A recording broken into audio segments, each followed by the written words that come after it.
Greetings, house. How you doing? Welcome to another edition of Health Elevation Corner with me, Jenny Russell. Hope, like me, you are blessed and highly favored, a magnet for miracles, the solution to someone's problem, and the answer to someone's prayer. How did you find last week? Did you find that information useful? Were you aware of just that thought, emotion, hormonal, organ show up in the body response? But it really is quite interesting to actually kind of have a better understanding of how our body works. So this week we're going to move into the second principle, which is breath. So as I said, our thoughts have an emotional response, etc., etc. But that emotional response then creates a breath response. And our breath response is going to be one of two things. It's either going to be, life is good. I can just... you get a good word in church and it leaves you feeling like, wow, Jesus really does love me. So you have this nice deep breath. You can sort of sit down and think about it. In the Bible it says Salah, which means pause and think about that. It's not meant to be, it's meant to be,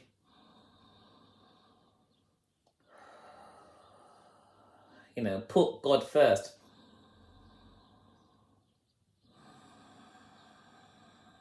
And the Holy Spirit's living inside of your body thinking, yeah, we're relaxed, life is good. Or we have a negative response and we either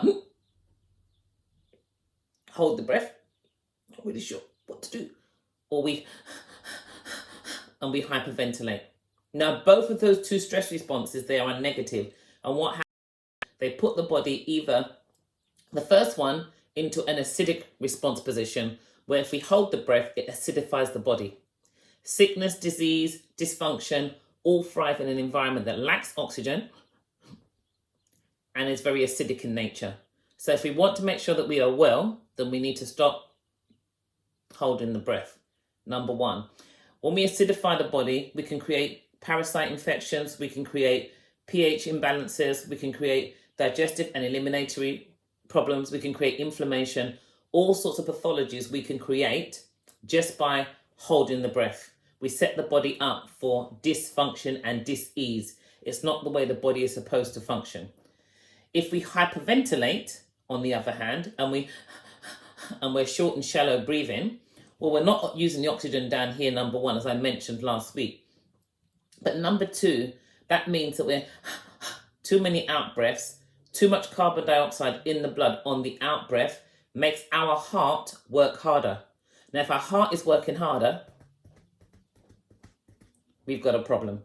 And I mentioned last week that we should be taking literally, on average, minimum really, we want to be taking 6 breaths a minute, 4 seconds in, 6 seconds out. But we want to be doing less than 6 seconds really. We want to be able to breathe in, hold the breath for a second, breathe out, hold that out breath at the end before we breathe in again. That really is an efficient way for us to breathe.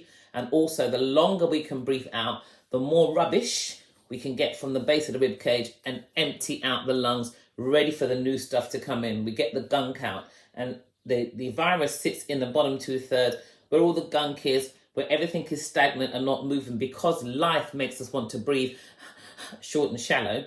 That's where we have a problem. We get the pull in, then the respiratory problem becomes harder, because now you've got this stuff building up and becoming gunky. Now you can't breathe.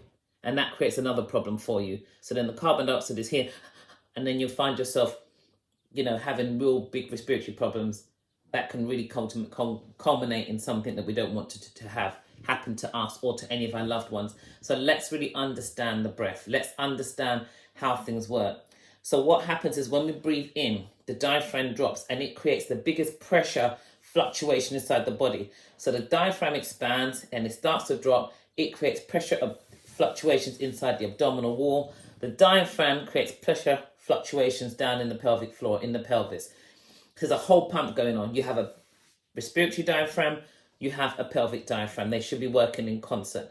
Every breath we take, every organ in the body goes for a natural rocking motion. That actually improves and keeps the vitality of that organ's life and its lifespan. So every organ should rock. Everything goes for an expansion, contraction moment. When you eat and you feel your tummy, it expands. When your waste comes into the colon or the bladder, they expand and then they contract as things come out. The breath helps things push things along as they should be. It helps in terms of the expansion and digestion of the food. It helps with the transit going down through the intestines, and it helps with the transit of that expulsion out through our eliminatory systems at the end. So breath is really important, and we need to understand how to breathe efficiently and how to breathe, well, to breathe efficiently is to breathe well. One of the things they mentioned the other day was for us to get an oxyometer. So literally, this was mentioned on the news, and they said it's a really good thing to keep indoors. And literally, I mean, I can use this for my clients for sports performance and all different things, but I have one for myself and for my mum. It literally measures your oxygen saturation. So you just turn it on, do the red light inside, put your thumb inside, and it checks your oxygen saturation. So you want to be 95 and over. In this particular time when we're looking at our respiratory function and what is going on, you want your respiratory function to be 95 and over. So that's my pulse there, which is quite high for me because I'm moving around, but that's my oxygen saturation at the moment. Once it starts to drop below 95, 94, this will indicate and let you know you've got a problem. And remember, I mentioned last time that if we're breathing more than 10 times in a minute, we know we're hyperventilating for sure. And if you have that high number as well, especially with this virus, then they're going to tell you to call the hospital. So there are a couple of ways in which you can actually improve your exhalation that really will help you. And especially if you do have the virus and you're at home and you're finding it hard to breathe. One, try not to spend all your time laying on your back because your lungs expand more into your back than out to the side or front. So if you're laying on your back, you're restricting the airways. So lay onto your tummy. But another way to actually practice your exhalation and test your breath is to see if you can blow a balloon up in 3 breaths. So you can get bigger balloons than this, but I just bought some cheap little birthday girl balloons. So literally, all you want to do is take your deep breath in for 4 seconds. And then breathe out for at least 6.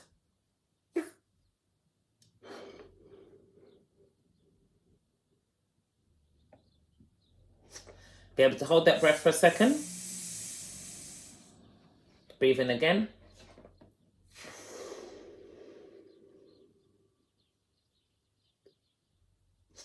Breathe, then hold, breathe in again. You hear how earthy my breath is. So this is not a breath in. That's a sniff. You want your breath literally to be up in your sinuses, right up in the sinuses, and then you breathe out again.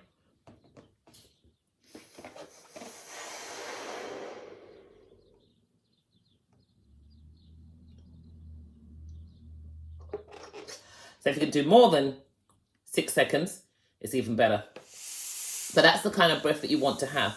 Now, I recognize that if you've got parents that are older and they can't breathe into a balloon like this and breathe out into a balloon like this, because that also empties my lungs, by the way. It's very hard for me to have air and oxygen left in the base of my lungs if I'm breathing at that sort of rate. So that's what you can do, right? So excuse that noise for the balloon. Or this is a reusable straw, stainless steel straw. Put it in some water. So for an older parent who might find it hard, and even for children that might be struggling to breathe, rather than giving them a balloon, give them a glass with some water. You can put a lid on the water, then literally you breathe in. Now you want to breathe out, you're breathing through the straw.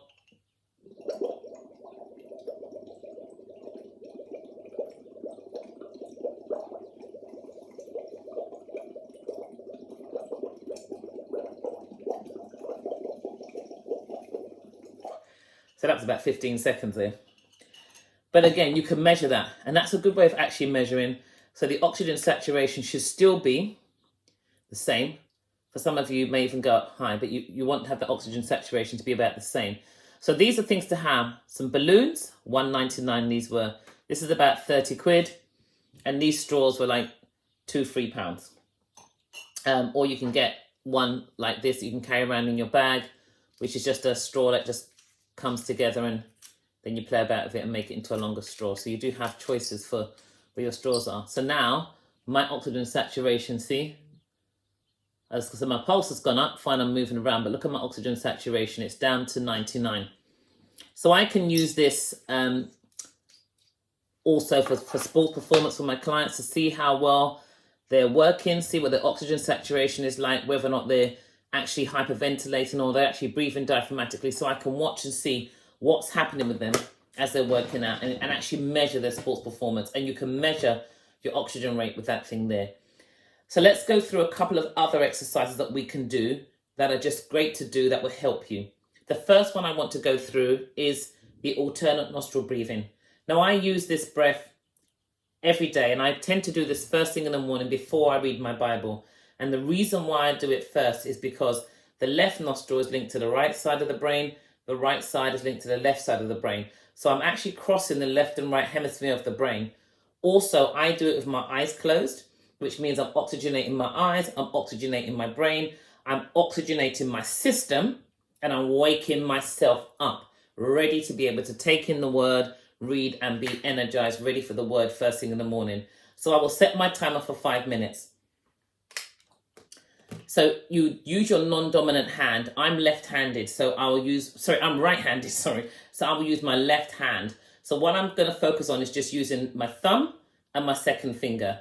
My index finger will sit between my eyes, and my other two fingers aren't doing anything. So literally, I'm going to place my thumb. You always start by exhaling first. Place my thumb on my left nostril, place my finger between my eyes, and I'm going to start by breathing out first. So I breathe out first.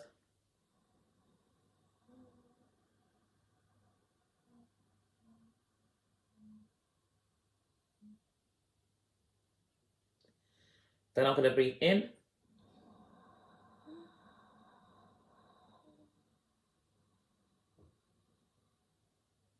Then I'm going to take the second finger, block my right nostril, release the left side with the thumb, and now I'm going to breathe out.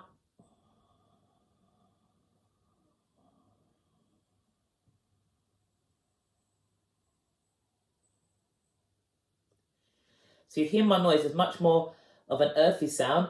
When I breathe in, it's not, that's a sniff. When I breathe in, it's much more of an earthy sound, much more up into the sinuses, so it sounds like this.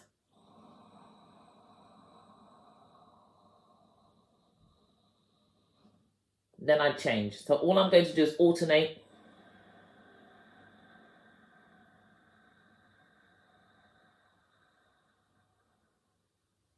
In.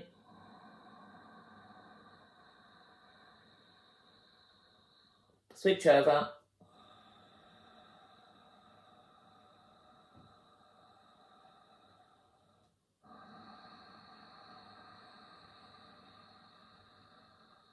Allowing my tummy to expand when I breathe in. And I set my timer for 5 minutes, as I said, and I keep that going till I've finished. So that's a really great way of oxygenating the eyes, crossing the left and right hemisphere, waking up the creative side of the brain, waking up the logical side of the brain, oxygenating the system. And also, when you really get good, you feel the oxygen. When you release, you feel it running down through the center. When you breathe in, it runs up through the back, it comes over the head, down through the nose. But that's when you get to that point there. So that's the first one. The other one that I'd like you to do, you can do this here in seating, or you can lay on your back, knees bent, feet flat, which means you can do it on the floor, in your bed, wherever. Place your hands on your rib cage, just there on the side of the rib cage. You can place your hands like this. So all you're going to focus on now is when you breathe in, your hands should expand. As I mentioned, the lungs are more at the back. So when you breathe in, you should feel your hands being pushed away. So if you just kind of just put a little bit of pressure on the rib cage there, that's what I tend to do. Press into the rib cage slightly. So when I breathe in, you see how my hands are moving?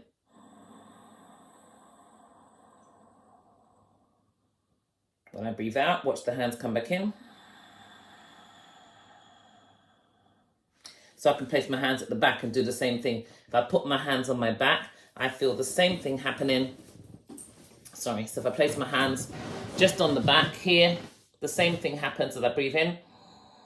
My hands are being pushed away. So just here, my hands are being pushed out. I breathe it out. My hands are coming in. Or I can sit here and I can breathe in. So when you breathe in, it opens the body up. Then to ensure the oxygen comes right from here and I empty, I'm going to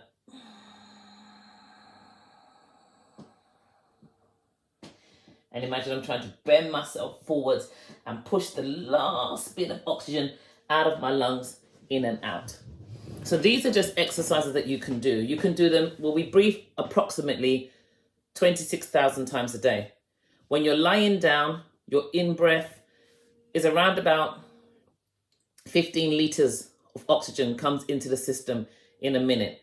When you stand up, around about 7.5 litres of oxygen per minute when you're laying down. When you sit up, that becomes about 15 litres of oxygen a minute. When you go for a run or for a very brisk walk, it goes up to about 50 litres of oxygen per minute in the system, if the system is working really well.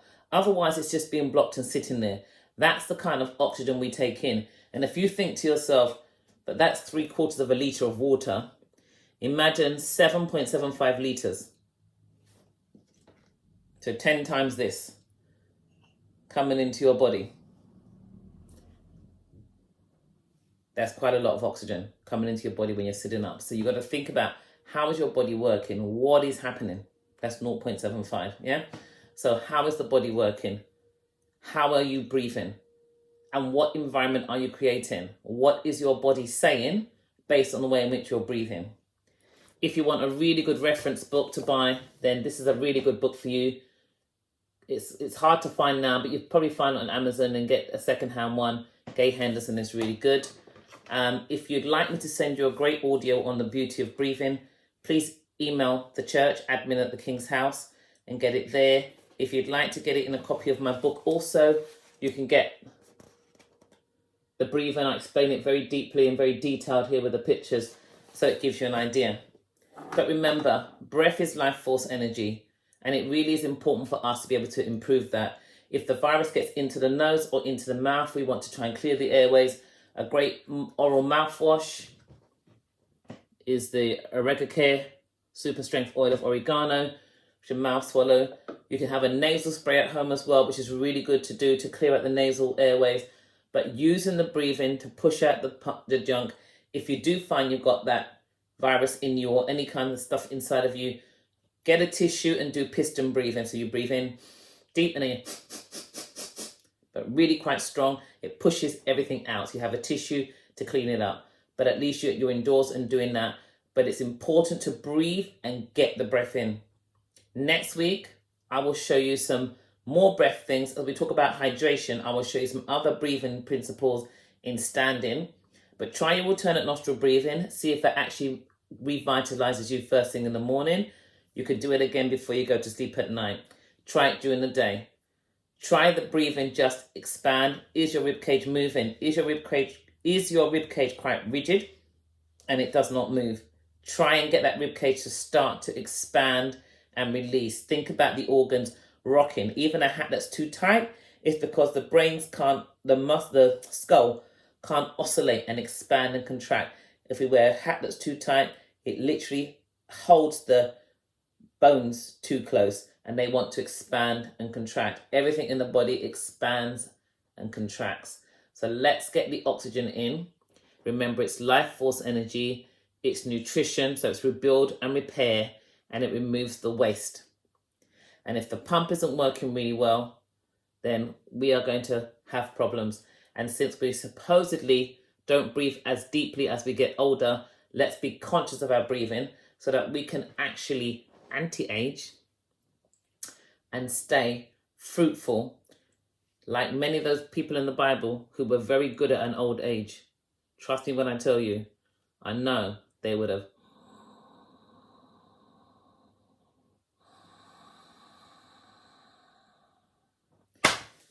Let's not let the cares of the world take our breathing to a point where we don't want it to be.